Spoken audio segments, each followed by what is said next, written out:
Kansas City Chiefs improved to 3-0, and there were three key players that showed up Sunday night and made that happen.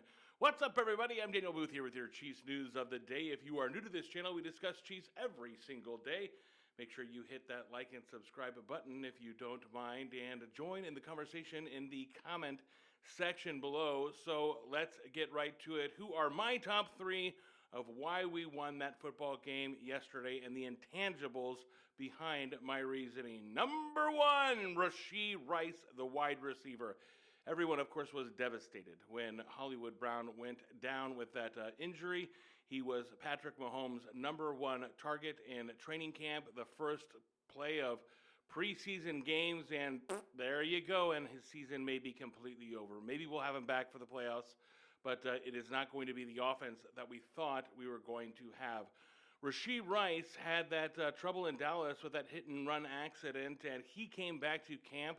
He was focused, and it has clearly shown in these first three games. If there is any question that Rasheed Rice is a number one wide receiver in his second year in the NFL, you should take Sunday's game against the Atlanta Falcons as proof of that concept. Looking at some of his numbers here on Sunday, this game, he was targeted 14 times. He had 12 touches, 110 yards, a 9.2 average, and a one touchdown there, his longest catch being 27 yards. But we all saw with our eyes Rasheed Rice's productivity, his ability to get open, not only get open, but his ability to break tackles, and not just one tackle, but break a multitude of tackles. So with Hollywood Brown out, with Kadarius Toney out, with Juju Smith-Schuster coming back, with Mecole Hardman coming back, with Travis Kelce not playing his best, this wide receiver group is not what we thought it was going to be. Sure, do we have Xavier Worthy? We do, but he is still a rookie. He is still trying to find his way, and we don't expect him to be that great, that quick. He is, of course, he is lightning fast, but it's going to take him some time to get acclimated to the NFL. So the fact that Rasheed Rice was not suspended for this season because of that hit and run in Dallas, because he came back to camp focused and seemingly with saying all the right things and putting his head down and trying to improve himself as a human being, it has paid off in these first three games, and he looks like a true number one receiver.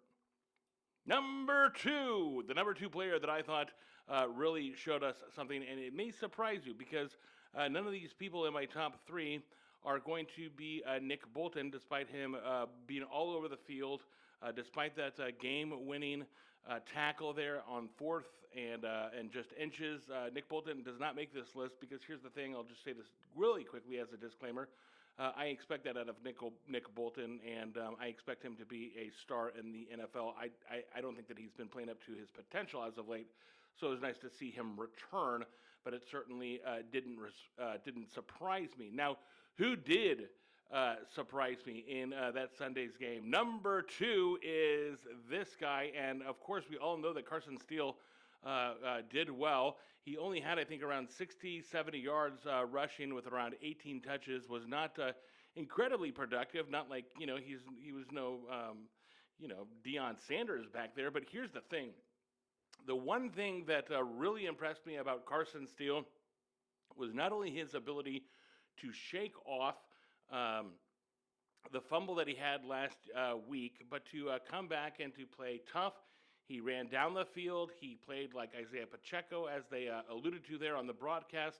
He played with toughness and fierceness and kind of a fearlessness way of playing. He's not that big of a guy. He's a pretty big guy. I mean, but he's not terribly big, and so he runs like Isaiah Pacheco does, downfield and kind of angry. But the thing about Carson Steel that most excited me and should most excite you, Chiefs fans, go back and watch that interview with him on the national broadcast when he sat down on that desk and answered all those questions.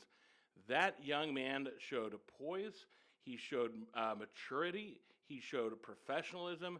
He said all of the right things. He was just a very solid human being as a person, and you just have to expect that it reminds me a little bit it should be no surprise. He reminds you of who? He reminds you of 15, Patrick Mahomes. Certainly not the talent that Patrick Mahomes has, but the maturity there at just 21 years of age to be able to handle this stage, Sunday Night Football, talking with the broadcast people there on national TV with 100 million people, who knows, probably 50 to 100 million people watching you. You're 21 years old. You're an undrafted free agent, and his ability to speak with poise, to say the right things, to congratulate Andy Reid and the offense, and to say that he, of course, did not want to be a starter this way, and to give Isaiah Pacheco praise, and to say that Isaiah Pacheco has really brought him under his wing and showed him the way and how to be a pro, just saying all the right things.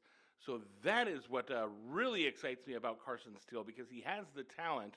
But when you have that kind of head on your shoulders and you have the work ethic to go with it, certainly the future can be very bright. All right, number 3, without further ado, who is my biggest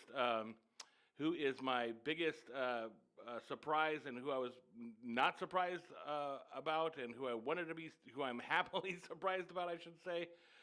Finally, it's our left tackle, Wan Morris. Now, here's the deal. We all know that Kingsley Suamataia really struggled last week. They had to pull him out. Now, I do not necessarily believe the Chiefs spin that Wan Morris was injured all training camp and that he was always going to be the starter and blah, blah, blah, and that, it was Kingsley was just filling that gap. If that were the case, then the Kansas City Chiefs most likely would not have used such a high draft pick on Kingsley and gone after him and got him.